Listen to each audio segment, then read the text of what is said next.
Mid April থেকে August অবধি আমি কী কী বই পড়লাম সেটা আজ তোমাদের বলবো। বুকলুক থেকে অর্ক চক্রবর্তীর চন্দ্রগ্রাসী, অভিযান থেকে 13 নম্বর ফ্লোর অভিষেক চট্টোপাধ্যায়,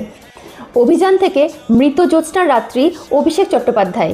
জাইকো থেকে আনডিফিটেবল কৃষ্ণা শুভবিলাস, পেনগুইন বুকস থেকে জয়া দেবদত্ত পটনায়ক, পিকাডোর থেকে the Palace of Illusions Chitra Banerjee Divakaruni, বুকলুক থেকে নরদেহ নিরুদ্দেশ অভিষেক চট্টোপাধ্যায়, বুকলুক থেকে জাহান্নামের কিস্সা কৌশিক দাস, নৈরিত থেকে সোহাগের ঋণ খেলাপি সোহম ব্যানার্জি, নোশন প্রেস থেকে রাক্ষস এম নিনাদ,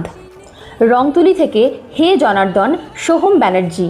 অরিত্র প্রকাশনী থেকে নিঝুমগড়ের রায়কুঠি স্নেহাশিস সেনগুপ্ত, আনন্দ থেকে পাতাঝরার মরশুমে সরঞ্জিৎ চক্রবর্তী, বুক ফার্মের ব্লু ফ্লাওয়ার 1 অভিক দত্ত, টাইমলাইনের রহস্যভেদী রোহিণী পৃথিবী সৌমণ্ডল, আনন্দ থেকে তারিণী খুড়োর কীর্তিকলাপ সত্যজিৎ রায়। আর এখন পড়ছি বুক ফার্মের নরলোক পরলোক অভিষেক চট্টোপাধ্যায়।